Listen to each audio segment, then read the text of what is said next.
डुमरी उपचुनाव के लिए चुनाव प्रचार उफान पर है। इंडिया प्रत्याशी के लिए सीएम हेमंत सोरेन तो एनडीए प्रत्याशी के लिए आजसू सुप्रीमो सुदेश महतो खुद कमान संभाले हुए हैं। चुनावी मौसम में सियासी दल के नेता एक दूसरे पर जमकर आरोप प्रत्यारोप लगा रहे हैं। मतदाताओं को अपने पाले में करने के लिए सियासी दावों और वायदों की झड़ी लगा दी गई है। जनता भी सियासी दलों को नाप रही है।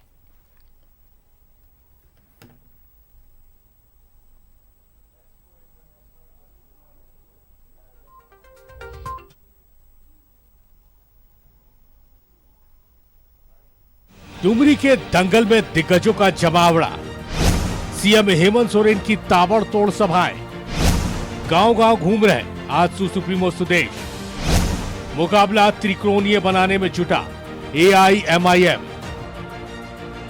डुमरी उपचुनाव में सियासी दलों ने पूरी ताकत झोंक दी है। इंडिया और एनडीए के बीच मुकाबला सीधा है, लेकिन एआईएमआईएम मुकाबला त्रिकोणीय बनाने में जुटा हुआ है।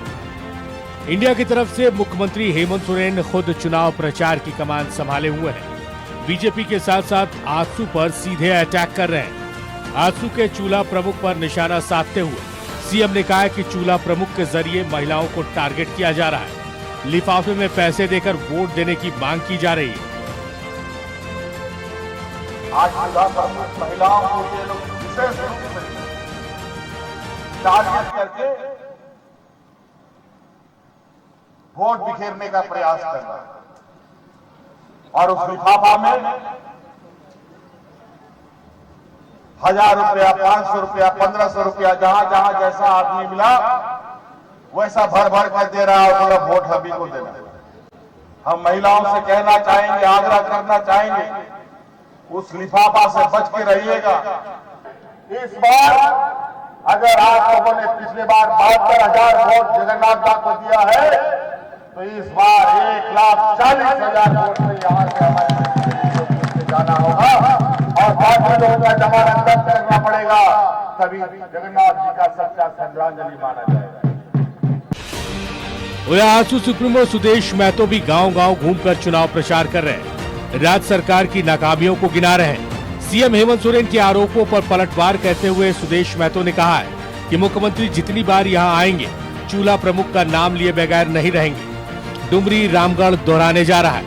भय और भ्रष्टाचार की राजनीति अब नहीं चलेगी। डुमरी का उपचुनाव राज्य की राजनीति को नई दिशा देगी। मैं कहा जितने बार आएंगे बिना चूल्हा प्रमुख का नाम लिए नहीं रह सकते हैं। मैं 10 परिवार का एक दायित्व को चूल्हा प्रमुख को रामगढ़ में भी समझ नहीं पाए, यहाँ भी नहीं समझ पाएंगे।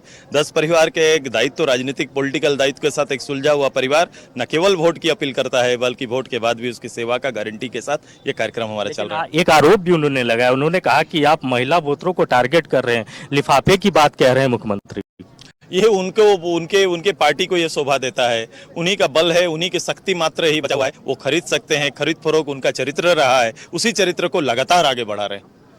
एक बात जो इस डुमरी उपचुनाव में है और जिस बात का जिक्र आप लगातार हर चुनावी सभा में कर रहे हैं कि आप सरकार के 2019 के वादे का रियलिटी चेक करने के लिए निकले हैं, तो सुदेश महतो उस रियलिटी चेक में क्या कुछ पा रहे हैं? तो उसी को देखने निकला हूं। मैं तो बोल रहा हूं कि मैं पंच पंचायत में जाकर मैं लोगों से मिल रहा हूं। मैं देखना चाहता कि हेमंत जी का 3 लाख का आवास कहां पर है, जहां पर माँ पिताजी के लिए अलग अलग कमरे बने हुए हैं, जिनमें पंखा, बिजली, शौचालय सभी सुविधा कहां उपलब्ध है। मैं उस नौजवान से मिलने निकला हूँ जिस नौजवान को 5 लाख नौकरी के दायरे में आ गए हैं। उस परिवार से निकला हूं जिस घर का नौजवान नौकरी न मिला हो तो 5,000 और 7,000 का स्टाइपेंड मिलता हो। मैं उस परिवार से मिलने निकला हूं जिस परिवार को चूल्हा खर्चा के नाम पर 72,000 देने की वादा किया था। मैं उस मां से मिलने निकला हूं जिसके बेटी या बेटा 12 के बाद 5 लाख का क्रेडिट कार्ड लेके घूम रहा है। यही देखने के लिए निकले हैं सरकार के इसी वादे को 4 साल के अंदर में कहां स्थापित हो पाया है। उनके मंत्री रहे क्षेत्र में 4 बार का झारखंड मुक्ति मोर्चा के क्षेत्र में किस गाँव और किस कोने में ये व्यवस्था छिपी हुई है, उसी को देखने सुदेश महतो निकला है। डुमरी उपचुनाव में एआईएमआईएम भी टाल ठोक रहा है। इंडिया की तरफ से एमआईएम को वोट कटवा बताया जा रहा है। विपक्ष के आरोपों पर एआईएमआईएम प्रत्याशी अब्दुल मोमिन रिजवी ने कहा है कि वो वोट कटवा नहीं है। मुसलमान वोटों को पार्टी अपनी जायदाद समझती है, लेकिन अब कौम झांसे में आने वाली नहीं है। वोट कटवा जो लोग कहते हैं वो लोग गुमराह इंसान हैं। उनके दिल में इंसाफ नाम की कोई चीज़ नहीं है। यहाँ 2 ही 3 कैंडिडेट नहीं खड़े होते हैं, अभी भी 6 कैंडिडेट खड़े हैं। तीन लोग जो खड़े हैं उनको वोट कटवा काहे नहीं कहा जाता है। हम मुसलमान हैं इसलिए सारे लोग हमको वोट कटवा कहते हैं। तकलीफ होती है ये सुन के? तकलीफ ही नहीं, खून का आंसू रोना पड़ता है, बड़ा अफसोस होता है। मतदाताओं को अपने अपने पाले में करने के लिए सियासी दल खूब दावे और वादे कर रहे हैं। किसके दावों और वादों में कितना दम है, ये 5 सितंबर को पता चलेगा। न्यूज़ 11 भारत के लिए डुमरी से विपिन के साथ राकेश कुमार की रिपोर्ट।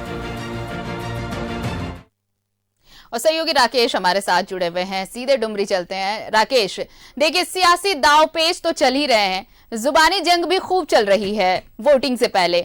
अभी जो रिपोर्ट हमने दिखाई, अभी सबसे आखिर में जिस तरह से AIMIM उम्मीदवार ये कह रहे थे कि हम मुस्लिम है, यानी जात का हवाला देकर, ये धर्म का हवाला देकर कि वो मुस्लिम है इसलिए उन्हें वोट कटवा की संज्ञा दी जा रही, क्योंकि और भी 3 ऐसे कैंडिडेट हैं जो इस चुनाव में अपना भाग्य आजमा रहे हैं, उनके लिए कोई कुछ नहीं बोलता। इसी पर सवाल हो रहा है कि क्या, देखिए सीधा मुकाबला तो JMM और BJP के बीच है, चाहे INDIA और NDA की बात कर ले, लेकिन AIMIM का फैक्टर जो सामने आया है, क्या वो इस चुनाव को त्रिकोणीय बना रहा है? नहीं, देखिए कोशिश ये है और कोशिश इसी तरीके की यहाँ की जा रही है कि इस मुकाबले को त्रिकोणीय बनाया जाए, लेकिन बहुत आसान चीजें नहीं है यहाँ, क्योंकि सीधे मुकाबले में जो इंडिया अलायंस के जो उम्मीदवार हैं, बेबी देवी जो राज्य सरकार में मंत्री भी हैं, उनके बीच है, और जो यशोदा देवी है NDA के उम्मीदवार, उनके बीच ही असल लड़ाई बताई जा रही है। ये जरूर है कि AIMIM के जो उम्मीदवार हैं रिजवी साहब, वो एक बड़ा फैक्टर साबित हो सकते हैं। बड़ा फैक्टर इस लिहाज से साबित हो सकते हैं आरती कि जितना वोट वो गेन करेंगे, पिछली बार लगभग उनको 25,000 के आसपास वोट मिले थे, अगर उससे प्लस वोट मिलता है, अगर उसके आसपास भी वो रहते हैं जो पिछले चुनाव में वो थे, तो कहीं ना कहीं आप कह सकते हैं कि जो इंडिया अलायंस है उनकी जो उम्मीदवार है उनके लिए थोड़ी मुश्किल हो सकती है। तो कोशिश इसी तरीके की यहाँ की जा रही है कि ज्यादा से ज्यादा जो मुस्लिम मतदाता है, तकरीबन 60,000 से ज्यादा आबादी है मुसलमानों की यहाँ, और वो वोटर्स किसे वोट कास्ट करेंगे, क्या उनके कौम के जो उम्मीदवार हैं रिजवी साहब जो चुनावी मैदान में है, क्या मुसलमानों का वोट उधर जाएगा, तो उस तरफ शिफ्ट कराने की कोशिश की जा रही है, क्योंकि जितना ज्यादा वोट उधर शिफ्ट होगा, नुकसान कहीं ना कहीं आप देखेंगे कि UPA के जो उम्मीदवार है उनको होगा। पिछले बार की अगर हम बात करें तो जो आंकड़े हैं, लगभग 30,000 से ज्यादा मुसलमानों के वोट स्वर्गीय जगन्नाथ महतो को मिले थे। तो अगर वो वोट इस बार AIM के उम्मीदवार के तरफ शिफ्ट हो जाता है, तो आप देखेंगे कि UPA अलायंस के लिए, जो इंडिया अलायंस बना है, उनके जो उम्मीदवार हैं बेबी देवी, उनके लिए मुश्किल हो सकती है। तो इसी तरीके की कोशिश है, और मौजूदा वक्त में डुमरी का जो राजनीतिक सिनेरियो है ये उसी तरफ जाता हुआ नजर आ रहा है। बहरहाल हर कोई अपनी ताकत झोंके हुए है यहाँ।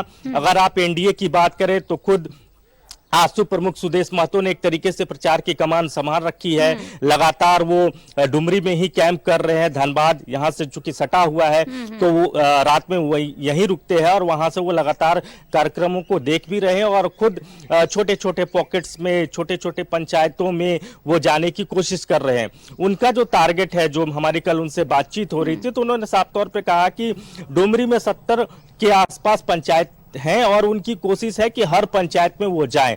तो आप समझिए कि किस तरीके से यहाँ मेहनत की जा रही है। एक एक पंचायत को टटोला जा रहा है, एक एक पंचायत के लोगों के बीच में जाया जा रहा है। दूसरी तरफ अगर इंडिया अलायंस की बात करें तो मुख्यमंत्री लगातार यहाँ चुनावी कैंपेन कर रहे हैं। अभी बैक टू बैक मुख्यमंत्री के 2 बड़े चुनावी सभा हो चुके हैं। कल भी मुख्यमंत्री जो है वो डुमरी प्रखंड में होंगे, वहां वो चुनावी सभा करेंगे।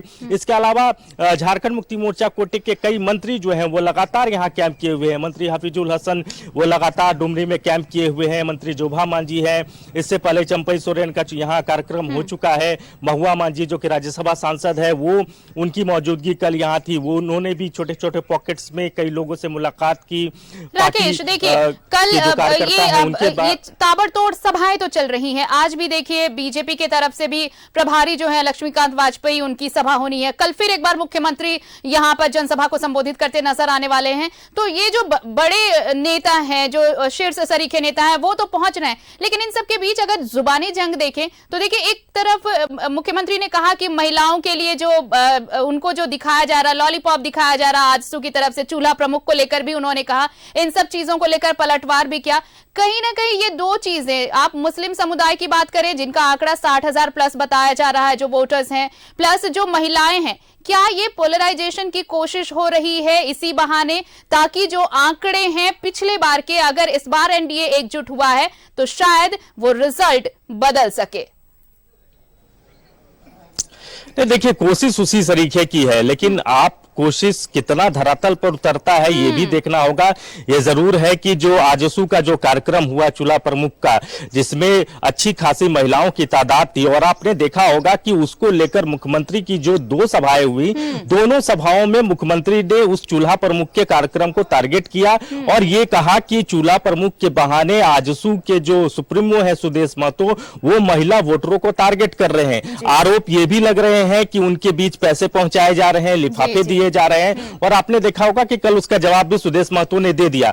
तो इस तरह की बातें हो रही है, और जहां चुनाव होते हैं तो इस तरह के सियासी जुबान जी। आपको देखने को मिलता है, इस तरह के बयानबाजी आपको आमतौर पर देखने को मिलेगा। तो यहाँ भी वही नजारा है, यहाँ की भी तस्वीर वही है। ये जरूरी नहीं राकेश कि जो भीड़ सभाओं में दिख रही है वो भीड़ वोट में भी कन्वर्ट हो। बहरहाल बहुत बहुत शुक्रिया फिलहाल तमाम बातचीत के लिए, तमाम जानकारी के लिए। आप बने रहिए, और भी अपडेट्स लेंगे।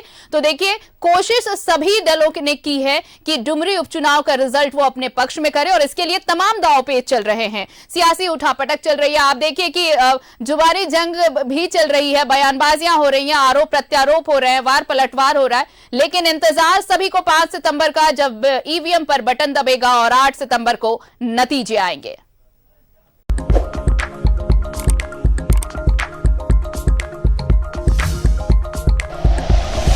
Like and share videos, subscribe करें हमारा चैनल और प्रेस करें बेल आइकॉन। न्यूज़ 11 भारत, सच है तो दिखे।